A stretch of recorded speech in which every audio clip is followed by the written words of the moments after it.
Hey everyone, welcome back to my YouTube channel Such a Foodie. അപ്പോൾ ഇന്നത്തെ video എന്താണെന്ന് വെച്ചാൽ നമ്മൾ ഗോബി മഞ്ചൂരി ഉണ്ടാക്കാൻ പോകണം. അപ്പോൾ വീഡിയോയിലോട്ട് പോവാം. ഇനി നമുക്കൊരു ബോളിലോട്ട് വന്നിട്ട് നമുക്ക് ആവശ്യത്തിനനുസരിച്ചുള്ള കോളിഫ്ലവർ ആഡ് ചെയ്ത് കൊടുക്കാം കേട്ടോ. എന്നിട്ട് അതിലോട്ട് നമുക്ക് ചൂടുള്ള വെള്ളം ആഡ് ചെയ്തിട്ട് നമ്മൾ ഇതിലേക്ക് മസാല കൂട്ടുന്നവരെ നമ്മൾ കുറച്ച് നേരം അത് മാറ്റി വെക്കണം. ഇനി അതിലോട്ട് ഉപ്പ് ആഡ് ചെയ്ത് കൊടുത്തിട്ട് നന്നായിട്ടൊന്ന് മിക്സ് ചെയ്ത് കൊടുക്കാം. ഇനി വേറൊരു ബോൾ എടുത്തിട്ട് അതിലോട്ട് നമ്മൾക്ക് ഒരു 4 ടേബിൾ സ്പൂൺ കോൺഫ്ലോർ ആഡ് ചെയ്ത് കൊടുക്കാം. പിന്നെ 4 ടേബിൾ സ്പൂണ് അരിപ്പൊടി ആഡ് ചെയ്ത് കൊടുക്കാം. പിന്നെ 4 ടേബിൾ സ്പൂൺ മൈദയും ആഡ് ചെയ്ത് കൊടുക്കാം.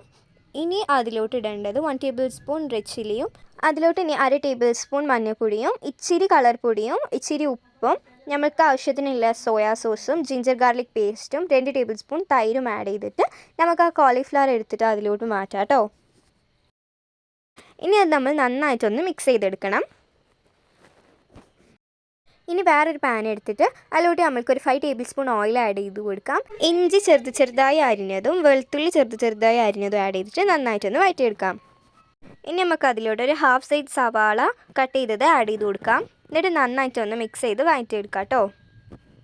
ഇനി നമുക്ക് അതിലോട്ട് 1 ടേബിൾ സ്പൂൺ സോയാ സോസും 1 ടേബിൾ സ്പൂൺ ടൊമാറ്റോ കെച്ചപ്പും 2 ടേബിൾ സ്പൂൺ ചില്ലി സോസും ആഡ് ചെയ്ത് കൊടുക്കാം. എന്നിട്ട് നന്നായിട്ടൊന്ന് മിക്സ് ചെയ്തെടുക്കാം കേട്ടോ. ഇനി നമുക്ക് അതിലോട്ട് ഓണിയൻ വന്നിട്ട് കുറച്ച് വലുതാക്കി കട്ട് ചെയ്തതും പിന്നെ ക്യാപ്സിക്കമും വലുതാക്കി കട്ട് ചെയ്തത് പിന്നെ കൊറിയാണ്ടർ ലീഫും കറി ലീഫും ഇട്ടിട്ട് നന്നായിട്ടൊന്ന് മിക്സ് ചെയ്ത് കൊടുക്കാം. ഇനി വേറൊരു ചട്ടി എടുത്തിട്ട് അതിലോട്ട് നമുക്ക് ഇത് കോളിഫ്ലവർ പൊരിക്കാൻ അളവിലില്ലേ ഓയിൽ നമുക്ക് ആഡ് ചെയ്തിട്ട് കോളിഫ്ലവർ ഒക്കെ ഇട്ടിട്ട് നന്നായിട്ടൊന്ന് പൊരിച്ചെടുക്കാം കേട്ടോ.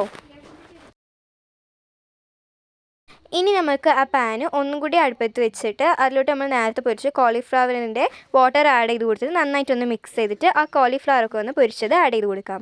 എന്നിട്ട് നല്ല പോലെ ഒന്ന് മിക്സ് ചെയ്ത് കൊടുക്കാം കേട്ടോ. ഇനി ഇതാ ഒരു ബോളിലേക്ക് സെർവ് ചെയ്യാം. അപ്പോൾ ഇത് നമ്മൾ അടിപൊളി ഗോബി മഞ്ചൂരി ഇവിടെ റെഡി ആയിട്ടുണ്ട്. അപ്പോൾ കഴിച്ച് നോക്കിയിട്ട് എല്ലാവരും അഭിപ്രായം പറയണേ. അപ്പോൾ വീഡിയോ ഇഷ്ടപ്പെട്ടാൽ ലൈക്ക് ചെയ്യുക, ഷെയർ ചെയ്യുക, സബ്സ്ക്രൈബ് ചെയ്യുക. പുതിയ വീഡിയോ ആയിട്ട് വരുന്നവരെ ബൈ.